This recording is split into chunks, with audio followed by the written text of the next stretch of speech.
Queens is justly proud of her record in the teaching of medicine.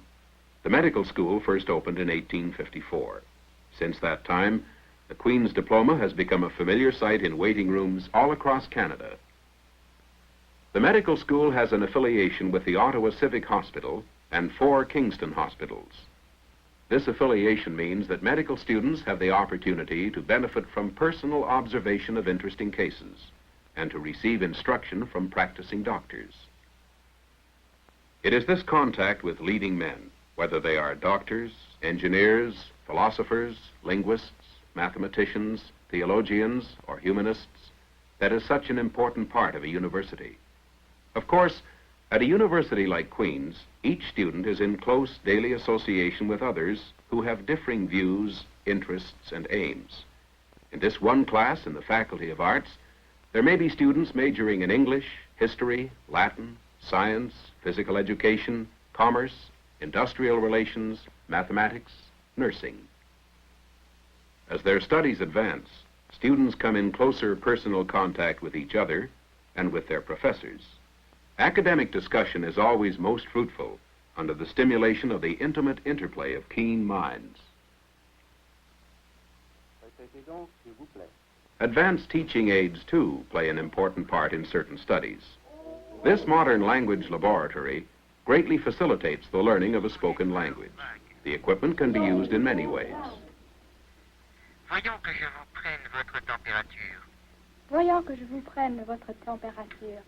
This student has a record on one turntable which reproduces passages of fluent, correct French.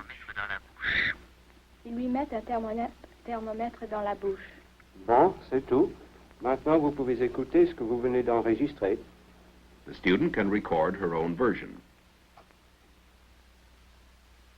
Then she can listen and compare.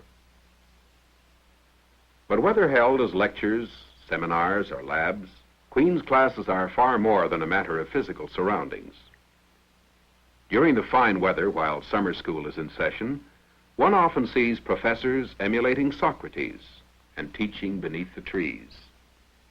This particular class is part of the Summer School of English. This school serves students whose native language is not English, many of them from the province of Quebec. The student enrollment at summer school reflects the same variety of backgrounds as observed in the winter sessions.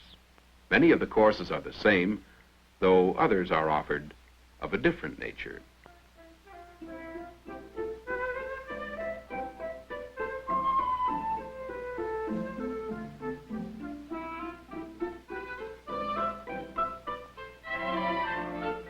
There is ballet, music, drama, and of course, art.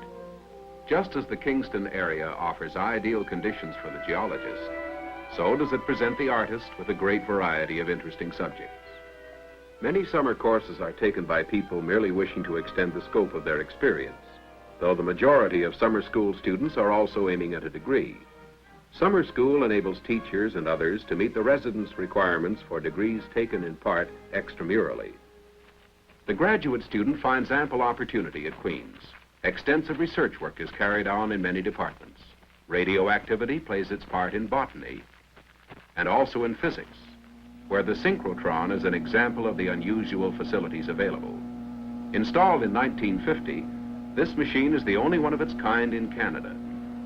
The synchrotron, which accelerates electrons to an energy of 70 million electron volts, creates X-rays which are capable, among other things, of breaking up the nuclei of atoms.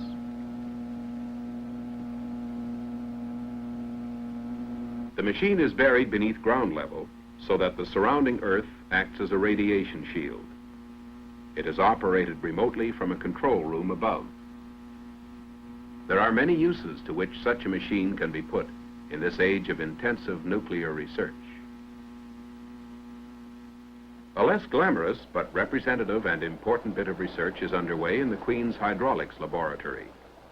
The problem being studied is the holding power of various log booms, an important matter to the Canadian pulpwood industry, since inadequate booms mean great losses in time and materials.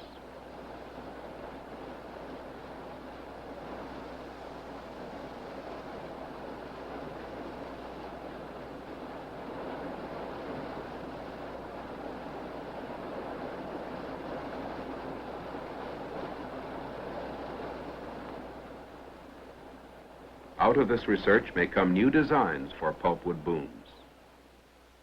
At the Queen's Biological Station on nearby Lake Opinican, research is carried on which is of great importance in the development of natural resources. Research, of course, is not confined to laboratories and research stations. Any research work invariably leads the student to the Douglas Library.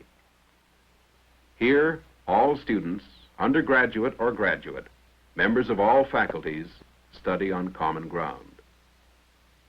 In the quiet of the main reading room, students pursue required reading, do research for essays, papers, theses. They have access to 1,000 current periodicals, to approximately 250,000 books and manuscripts, including the Lorne Pierce collection of Canadiana, the McNichol collection on telecommunication, and the recently acquired John Buchan collection. This is the late Lord Tweedsmuir's personal library of some 4,000 volumes, his private papers, and manuscripts of some of his more important works.